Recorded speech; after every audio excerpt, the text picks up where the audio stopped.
बोतल दरी ना कुड़दरी दे बोतल ने अब से लाइव को पहले जब पहले छुट जाए फर्क पड़ेगा।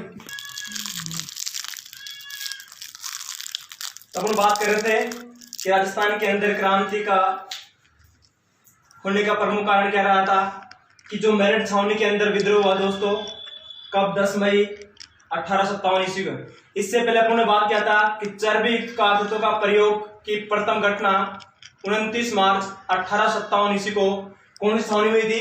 बैरकपुर छावनी के अंदर। और बैरकपुर छावनी कहां पर है? पश्चिम बंगाल के अंदर। इस बैरकपुर छावनी के जो मंगल पांडे ने विद्रोह किया था और चर्बी वाले कारतूसों का प्रयोग करने से क्या किया था? विरोध किया था।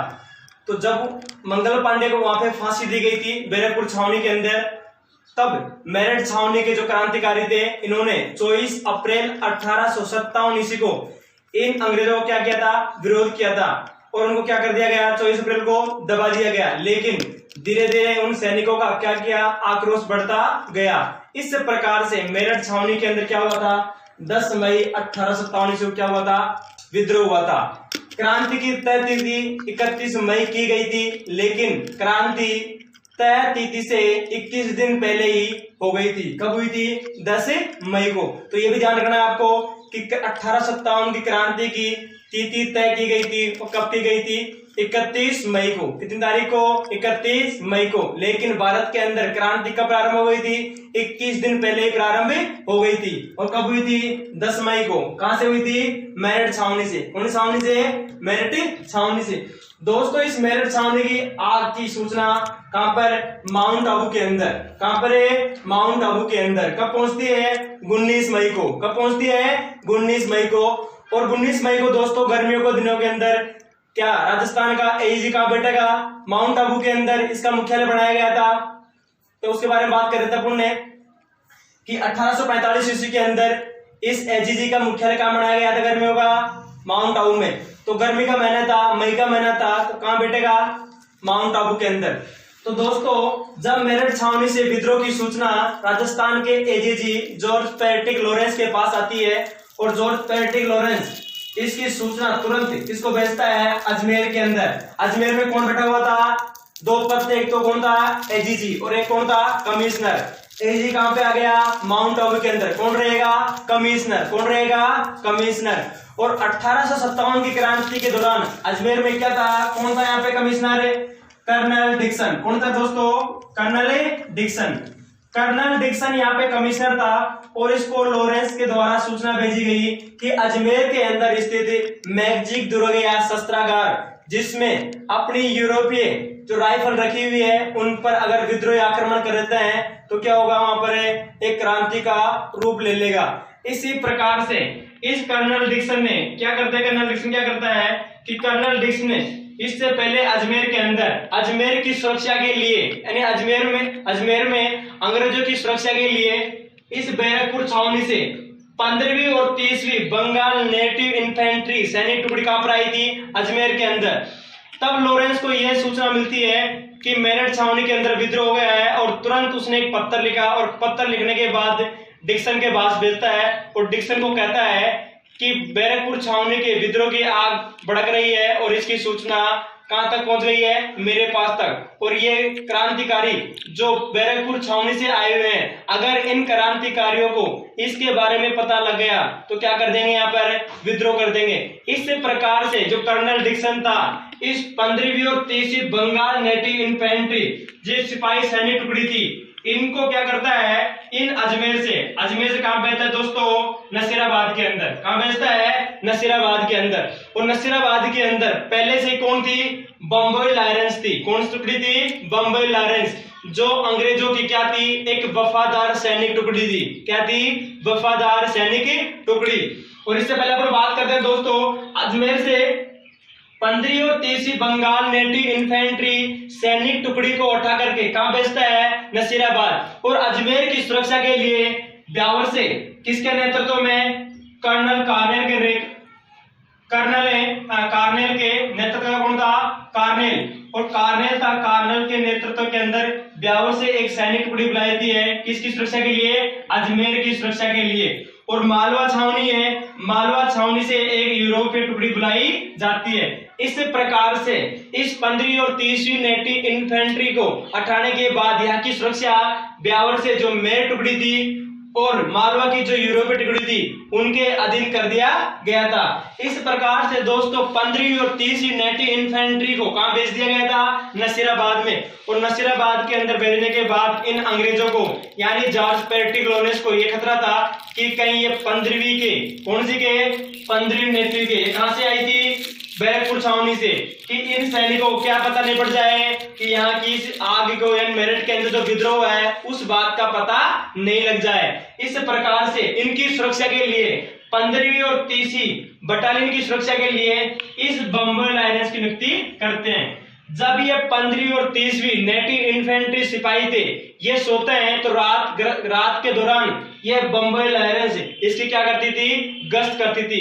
इस कारण से नसीराबाद सैनिक छावनी के जो सैनिक थे उन्होंने क्या किया? अविश्वास किया अंग्रेजों का, और अंग्रेजों का अविश्वास करने के बाद इन्होंने क्या कर दिया? विद्रोह कर दिया। और विद्रोह कहां पर किया था? नसीराबाद के अंदर। इस प्रकार से राजस्थान के अंदर सर्वप्रथम क्रांति का आरंभ कहां से हुआ था? नसीराबाद से। कब हुआ था? 28 मई को। कब हुआ दोस्तों? 28 मई 1857 ईस्वी को। इसलिए राजस्थान का मेरठ किसे कहते हैं? नसीराबाद को। ध्यान रखना, अगर आपको क्वेश्चन पूछता है कि राजस्थान का मेरठ किसे कहा जाता है तो किसे कहा जाता है? नसीराबाद को, क्योंकि भारत के अंदर सर्वप्रथम क्रांति कहां पर हुई थी? मेरठ के अंदर। राजस्थान में कहां पर हुई है? नसीराबाद में। तो इस प्रकार से राजस्थान के अंदर 28 मई 1857 ईस्वी को क्रांति का क्या होता है? आरंभ होता है। और आरंभ होने के बाद इसके बारे में बात करते हैं दोस्तों।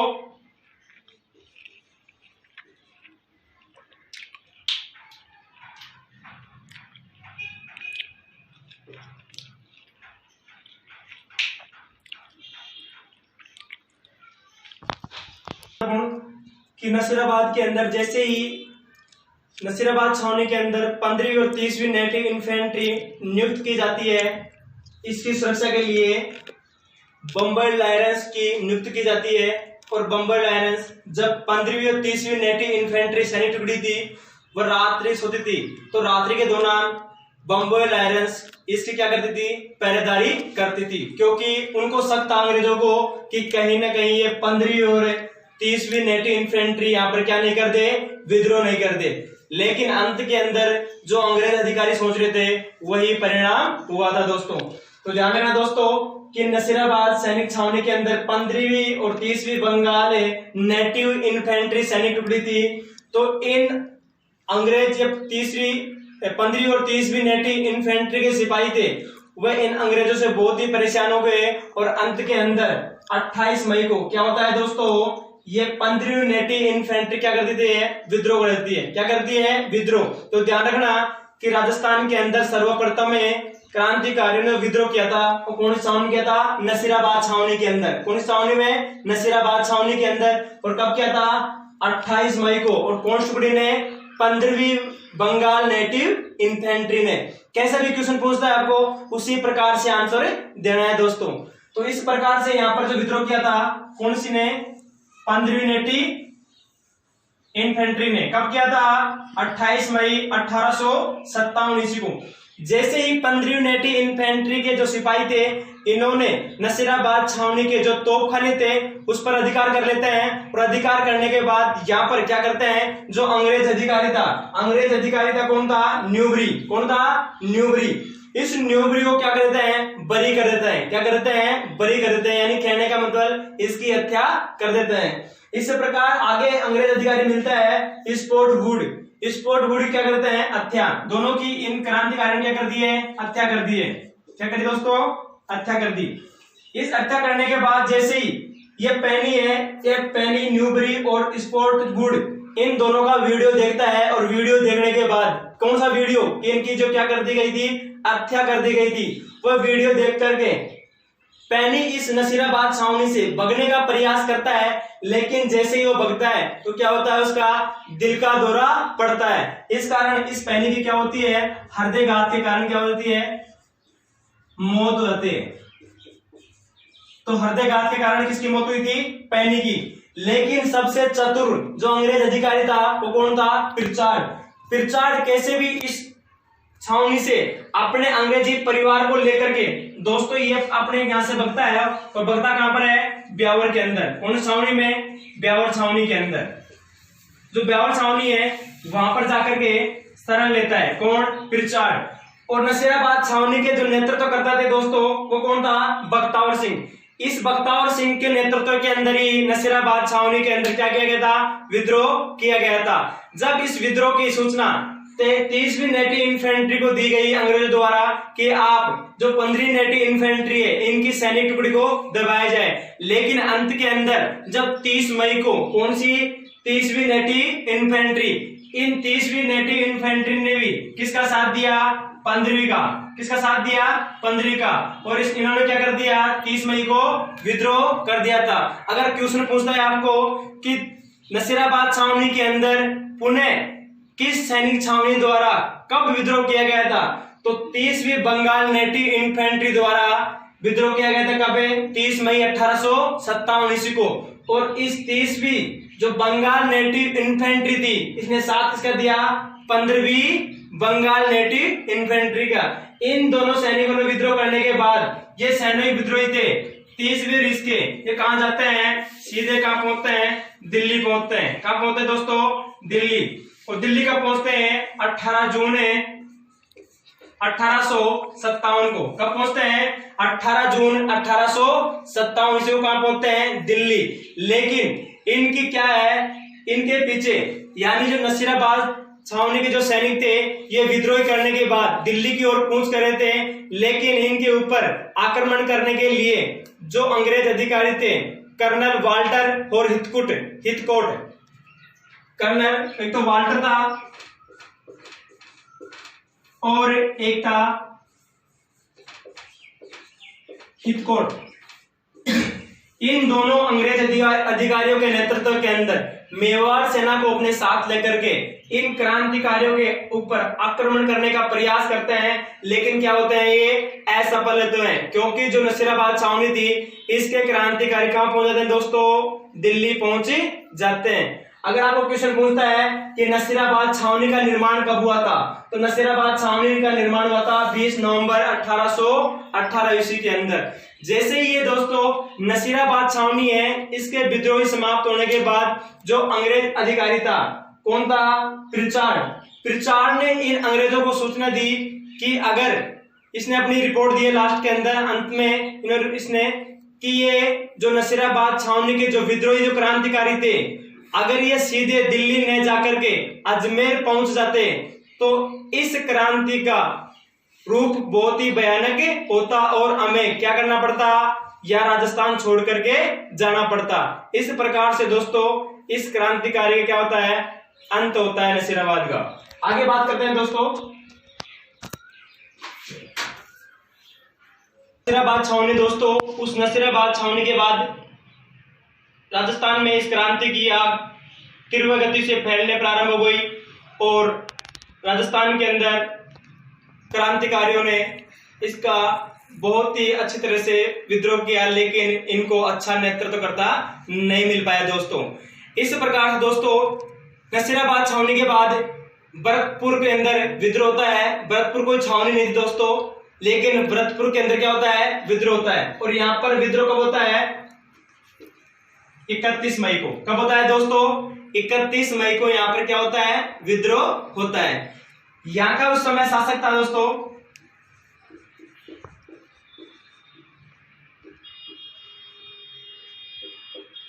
जसवंत सिंह द्वितीय। कौन था शासक? कौन था? जसवंत सिंह द्वितीय। और यहाँ का जो पॉलिटिकल एजेंट था वो कौन था? मॉरिसन। दोस्तों यहां पर क्या करते हैं? जो यहाँ के क्रांतिकारी थे भरतपुर के अंदर मेव और गुर्जर जाति के थे, इन्होंने अंग्रेजों के खिलाफ क्या किया था? विद्रोह किया। क्योंकि जो भरतपुर का शासक था कौन? जसवंत सिंह, ये अंग्रेजों को क्या था? भगत था। इसलिए यहाँ पे जो भरतपुर के अंदर मेव और गुर्जर जाति थी, इसका विद्रोह करती है और इस पॉलिटिकल एजेंट को मारने का प्रयास करती है। लेकिन ये पॉलिटिकल एजेंट भरतपुर से भाग करके फरार होकर कहां पहुंचता है? आगरा के अंदर। कहां पहुंचा दोस्तों? आगरा में शरण लेता है। और जो ये क्रांतिकारी थे, क्रांतिकारी कहां पहुंचते हैं? दिल्ली पहुंच जाते हैं और क्रांतिकारियों के खेमे के अंदर क्या होता है? विद्रोह करते हैं। तो इस प्रकार के अंदर भरतपुर के अंदर विद्रोह हुआ था 31 मई 1857 ईस्वी को। और यहाँ के जो शासक थे वो जसवंत सिंह द्वितीय थे। ये अंग्रेजों के भगत थे। इसलिए यहाँ पर जो क्रांतिकारी थे मेव और गुर्जर जाति के, उन्होंने क्या किया? यहाँ का जो पॉलिटिकल एजेंट था इसको मारने का प्रयास किया। लेकिन जो मॉरिसन था यहाँ से बच करके कहां भाग गया? आगरा में भाग गया। और आगरा भाग जाने के बाद यहाँ के जो क्रांतिकारी थे सीधे कहां पर चल गए? दिल्ली के अंदर चल गए थे। ठीक है दोस्तों, इसके बाद अगली क्रांति है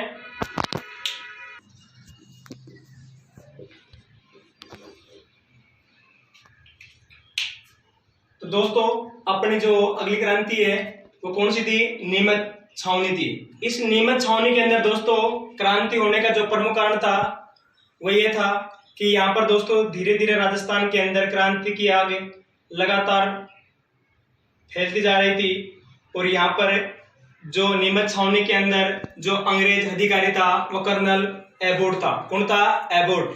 इस एबोट के पास जो राजस्थान का एजी था वो अजमेर से सूचना भेजता है कि आपके जो क्रांतिकारी है यहाँ पे, इनको अंग्रेजों के प्रति वफादार की क्या दिलाया जाए? कसम खिलाई जाए। इस प्रकार से दोस्तों कर्नल एबोट नीमच छावनी के परेड मैदान में पहुंचता है। और वहां के जो क्रांतिकारी थे उनके जो नेतृत्व करता थे उनके एक तो था मुस्लिम सेना का जो क्रांति थी, वहां पे क्रांति सैनिक टुकड़ी थी, उसमें मुस्लिम और हिंदू थे।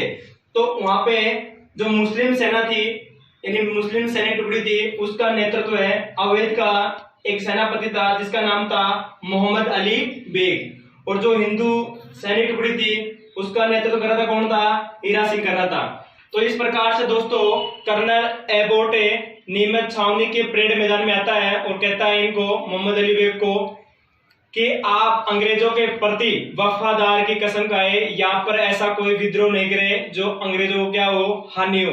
लेकिन मोहम्मद अली बेग ने अवैध का उदाहरण देते हुए कहा कि आपने, जैसे लाल डलहौजी ने अवैध के शासक वाजिद अली शाही पर कुशासन का आरोप लगाकर क्या किया था? उसको अंग्रेजी साम्राज्य के अंदर मिला लिया था। इस प्रकार से आपका कोई भरोसा नहीं है। इस प्रकार से इन्होंने क्या किया?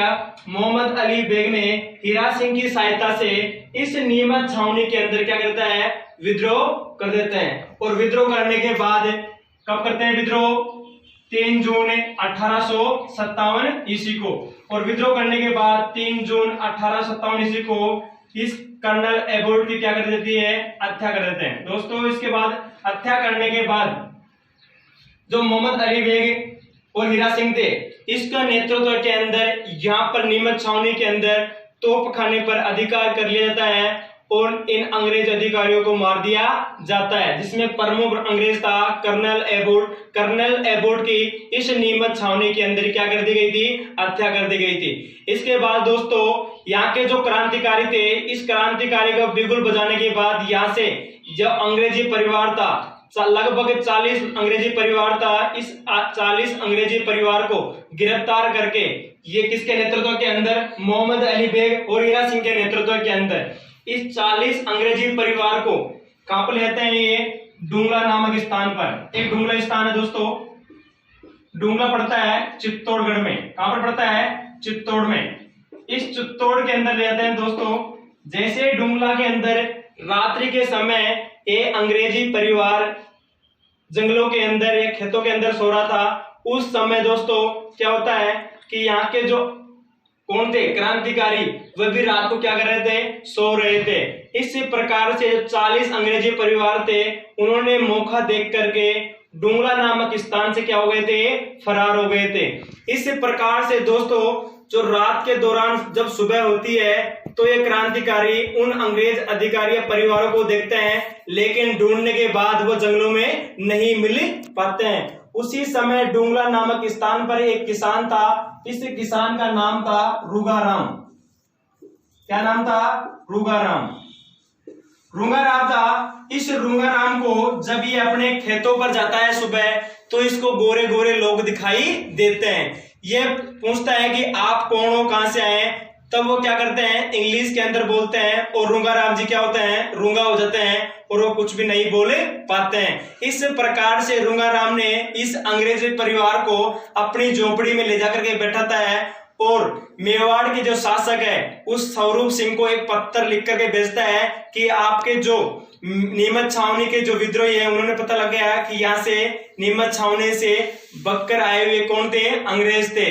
इस प्रकार से पत्र लिखता है और सावर्स यहाँ पर अपने जो एजीज था, उस समय नीमच छावनी का जो एजीज था वो कौन था, यहाँ का जो पॉलिटिकल एजेंट था वो कौन था, सावर्स था।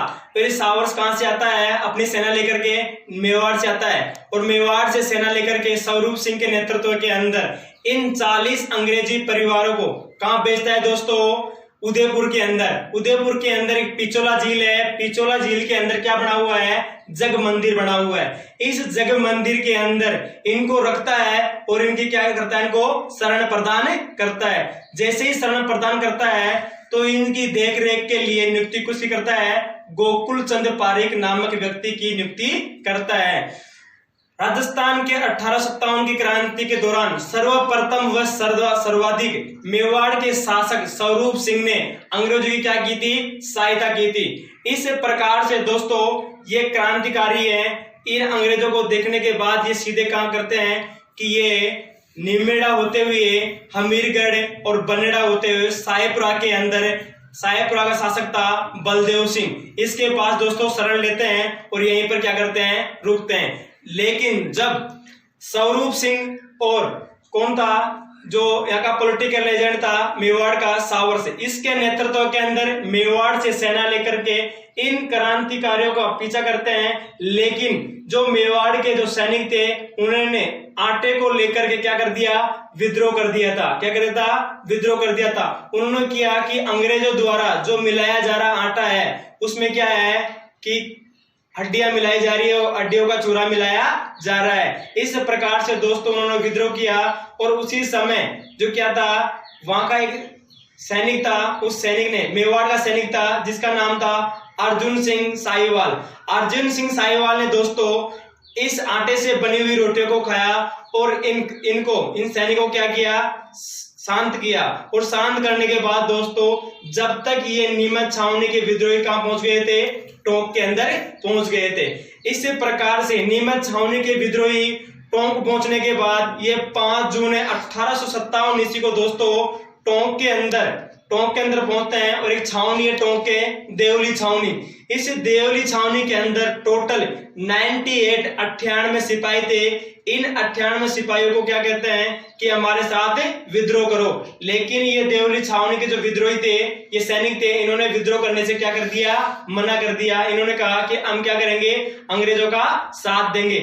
इस प्रकार से जो नीमच छावनी के विद्रोही थे, इन्होंने देवली छावनी के क्रांतिकारियों को क्या किया, कूट यानी इसकी पिटाई कर दी। और पिटाई करने के बाद इन 98 सैनिकों को अपने साथ लेकर के कहां जा रहे थे, दिल्ली की ओर कूच कर रहे थे। लेकिन नीमच छावनी के क्रांतिकारियों को इस बात का पता लग गया था कि बैराट की पहाड़ियों पर जो अंग्रेज सिपाही है वो क्या लगा के बैठे हैं, घात लगा के बैठे हैं या बंदूकें लगा करके बैठे हैं। इसलिए से वहां से अगर बैराट होते हुए अपन दिल्ली गुजरेंगे तो अपनी क्या बीच रास्ते के अंदर हत्या कर दी जाएगी। इसलिए नीमच छावनी के जो विद्रोही थे वह आगरा होकर के दिल्ली पहुंचते हैं। लेकिन आगरा के बाजार की जो भीड़ है उसको देख करके देवली छावनी के जो सिपाही थे वह पुनः कहां पर आते हैं, देवली छावनी में आते हैं। इस प्रकार से दोस्तों नीमच छावनी के जो विद्रोही है वो कहां पहुंचते हैं, दिल्ली पहुंचने में सफल होते हैं। इस प्रकार से वहां के क्रांतिकारी के खेमे में शामिल हो जाते हैं। दोस्तों ये नीमच छावनी के अंदर विद्रोह की कहानी है।